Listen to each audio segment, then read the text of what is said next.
अगर किसी को बार बार प्रेगनेंसी लॉस हो रहा है तो उसकी एक वजह हो सकता है एपीएस, एंटी फॉस्फोलिपिड सिंड्रोम।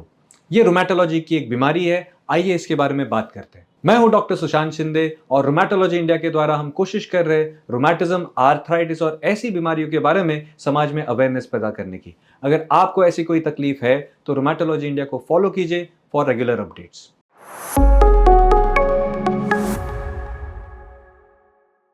देखिए, एपीएस या एंटी फॉस्फोलिपिड सिंड्रोम एक रेयर बीमारी है। ये हम तब सस्पेक्ट करते हैं तब जब इन दोनों में से कोई चीज हो।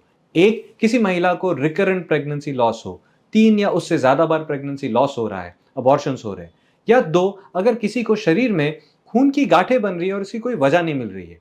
ये दोनों में क्या कनेक्शन है?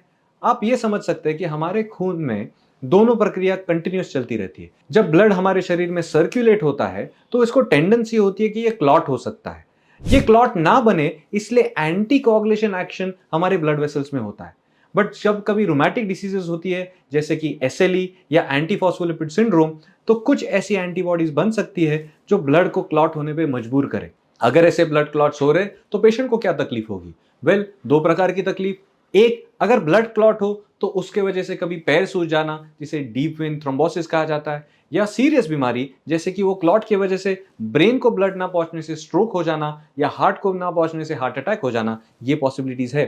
बट इससे ज्यादा कॉमनली हम देखते हैं कि पेशेंट्स को ड्यूरिंग प्रेगनेंसी ये इंटरफेयर करता है। आप कुछ इस तरह से समझ सकते हैं कि मां का शरीर और बेबी का शरीर, इसके बीच में जो कनेक्शन है इसे प्लेसेंटा कहा जाता है। अगर ब्लड क्लॉट्स वहां बन जाए तो मां का ब्लड बच्चे तक ना पहुंच के उस वजह से अबॉर्शंस हो सकते हैं। यह है एपीएस, एंटी फॉस्फोलिपिड सिंड्रोम। और अगर इसे रोकना है तो फर्स्ट इसका डायग्नोसिस सही होना चाहिए। एंटी फॉस्फोलिपिड सिंड्रोम डायग्नोस करते वक्त हमें 2 चीज सोचनी है। एक, क्या इसके टेस्ट पॉजिटिव है? इसके टेस्ट रेयर होते हैं बट मैं इनके नाम आपको बता रहा हूं। Lupus anticoagulant, anti cardiolipin antibody, anti beta 2 glycoprotein. ये रेयर नाम है, रेयर टेस्ट है, बट ये उन्हीं को करने चाहिए जिनको रिकरेंट प्रेगनेंसी लॉस हो रहा है। इन टेस्ट के साथ हम बता सकते हैं कि क्या किसी महिला को एपीएस की रिस्क या एपीएस का डायग्नोसिस है।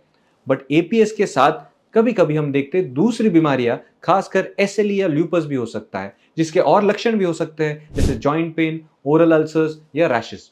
उसकी टेस्ट होती है एंटी न्यूक्लियर एंटीबॉडी। अगर ये दोनों पॉजिटिव है तो हम कहेंगे एसएलई विद एपीएस है। अगर सिर्फ एपीएस की पॉजिटिव है तो हम कहेंगे प्राइमरी एपीएस है। इन आइदर केस अगर प्रेगनेंसी लॉस की रिस्क कम करनी है तो हमें वो गांठें बनना कम करना पड़ेगा, वो जो ब्लड क्लॉट्स बन रहे उसे कम करना पड़ेगा। तो इसे कैसे ट्रीट किया जाए? इसको ट्रीट करने के लिए सबसे पहली बात हमें समझना पड़ेगा, ट्रीटमेंट प्रेगनेंसी से पहले प्लान होनी चाहिए।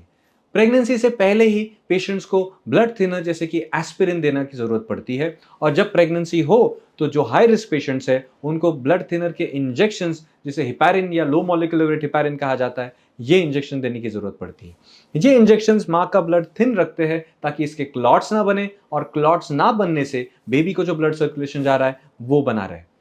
बहुत पेशेंट्स को सक्सेसफुली ट्रीट किया जा सकता है, बट क्योंकि ये रेयर बीमारी है, इसका डायग्नोसिस करना और इसका आगे का मैनेजमेंट करना आपके रूमेटोलॉजिस्ट और आपके ऑब्स्टेट्रिशियन गायनेकोलॉजिस्ट, इनके बीच में अच्छे कोऑर्डिनेशन की जरूरत सख्त है।